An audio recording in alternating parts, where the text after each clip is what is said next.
Feeling ko po malaking impact yung weight ko kung bakit ako iniwan. Siguro sa sobrang taba ko na rin po kinakaya na rin po niya ako. Hoy, Laika, buntis ka ba? Lapad mo na. Nakaka-depress po siya syempre po kasi bata pa po ako tapos ang taba-taba ko na po. Heartbreak at bullying. Ang mga ito raw ang nagtulak kay Laika na magkaroon ng bad eating habits. Siguro po yung pagkain ko po sa mga fast food, mga fried food po, ganun. Mahilig po ako sa sweets, sa taba po, sa pasta, bread. Noon daw talagang tabain si Laika. Nung bata daw po ako, inaagaw ko raw po yung mga karne at taba sa pagkain nila mama at papa. Nang mag-college, mas tumaba pa raw siya. Papaano ba naman daw kasi ang go-to food niya kapag stressed?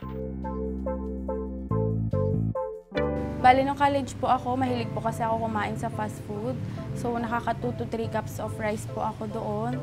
Ganun po. Tapos, mahilig pa po sa sweets. Halos kapag bago po ako pumasok sa school, kailangan po may iced coffee kasi puyat din po ako sa gabi. Ganun. Nagtatago po ako ng chocolates every time po na may exam po.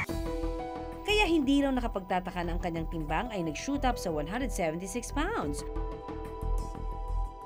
Obese raw itong maituturing para sa kanyang height na 5 feet. Mula raw sa kanyang dating size na medium, umabot daw siya ng large. Nung tumaba po ako ng ganun, syempre naranasan ko na po mabuli kasi lumalaki na po yung katawan ko eh.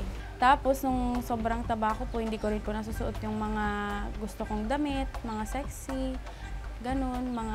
Kapag gusto ko pong bumili ng pants, kailangan masusuri ko po talaga ng maigi yung size kasi mahirap po talaga pag nagkamali sa size, sayang po yung pera.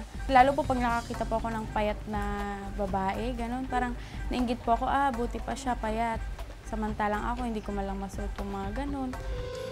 September 2018 daw nang tuluyang nagkalabuan ang relasyon ni Laika at ng kanyang boyfriend.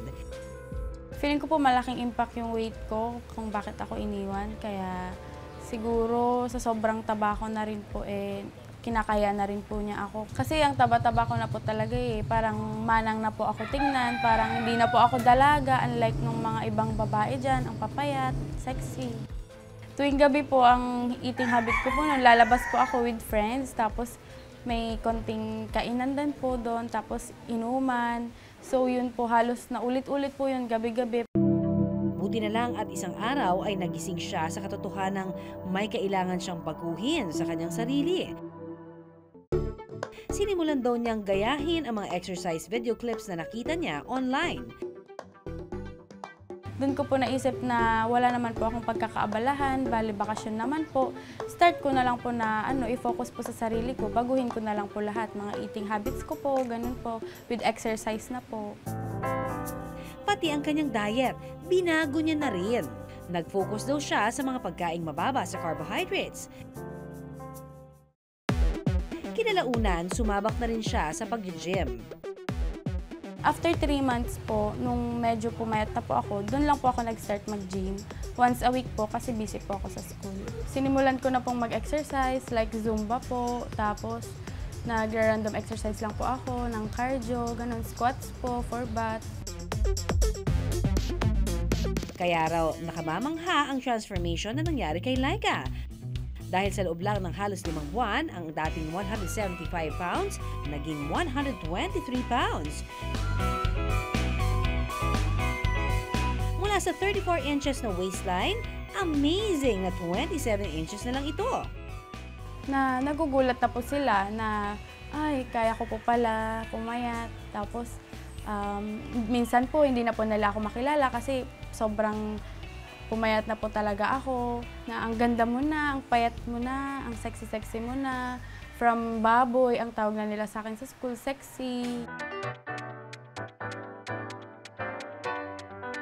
So, ang diet na ginagawa ko ngayon ay more on eggs. Nakakadalawa hanggang 4 na itlog ako sa isang araw.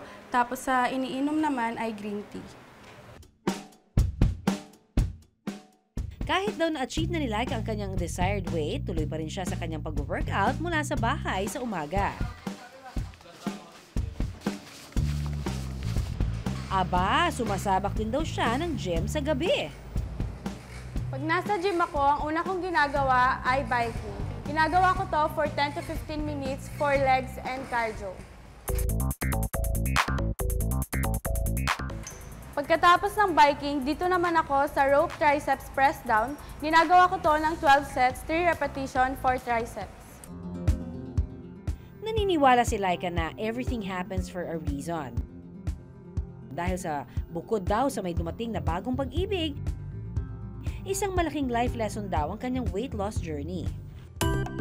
Kung no pain, no gain po talaga. Kailangan po paghirapan po nila, kailangan determinado po sila, na hindi po sila susuko para lang po makamit po nila yung gusto nilang katawan.